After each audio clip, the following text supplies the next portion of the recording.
Well, good morning, everybody. My name is Mr. Folks. I am one of the pastoral care workers at school.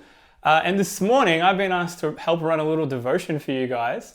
And I'm going to be looking at the story of Jesus feeding 5,000 people. And I thought, what better place to do that than in my very own kitchen? Before I run this story, I want you guys to think, have you ever been so hungry before that it sort of affects the way you think or your mood? So I have a friend of mine who, when she gets really, really hungry, she gets really, really grumpy. We say she gets really hangry, so she gets kind of angry and hungry at the same time. And she has to have food. She reaches a point where she's like, I've got to eat something, otherwise things are going to go really badly. Or maybe you're a little bit more like me, where when I get really, really hungry, I kind of stop paying attention. I kind of can't really focus on things very well. Like, I think too much about food or other things, and I might be trying to do some work or reading, and I'm just not taking it at all. So maybe that's a bit like you. So think about that as we look at this story. And this is a story where Jesus is out and he's out with his disciples, and there's this huge crowd of people that are following him. And they all want to hear what Jesus has to say. So Jesus sees this crowd and he's really touched by it. So he sits down on a mountainside and he begins to teach them. And he teaches them and he heals some of the sick. And he's teaching them and helping them out all day long. And it gets to the end of a very long day. And the disciples come to Jesus and they say, we need to send these people home. Everyone's getting really hungry, it's getting late, and there's no food around for them to eat. It's 2,000 years ago, so McDonald's isn't around, and Uber Eats hasn't been invented yet. So logically, the disciples say that we need to send them home. However, Jesus says, no, we're going to feed these people.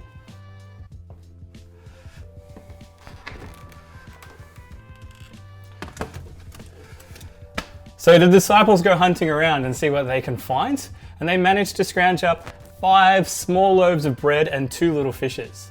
Now that's not a lot of food. It's maybe enough to feed maybe a family, but definitely not 5,000 people. But that's what they've got to work with.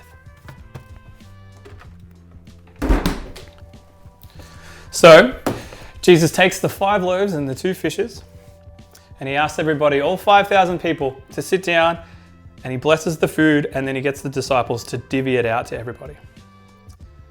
Now, the Bible says that every single person in that crowd took some food and ate until they were full. And then at the end of all that, Jesus asked the disciples to collect all the leftover food for him, and they collect 12 basket loads of leftover food. Now, maths is not really my strong suit, but I'm pretty certain that 5 small loaves and 2 small fishes would fit pretty easily into a lot less than 12 baskets. Now, can you imagine being in that crowd and seeing this miracle happen?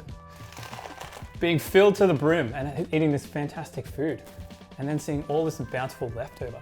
It would be such an amazing thing to see. Now, I really love this story, and I love this story for a couple of reasons. I love it because, first of all, it shows us that Jesus really cares about our individual needs. Because in this story, he shows compassion to all the people he sees, and he sees that they're hungry and they need food. And that's a really basic thing. But it's nice to know that God cares about all our basic needs as well.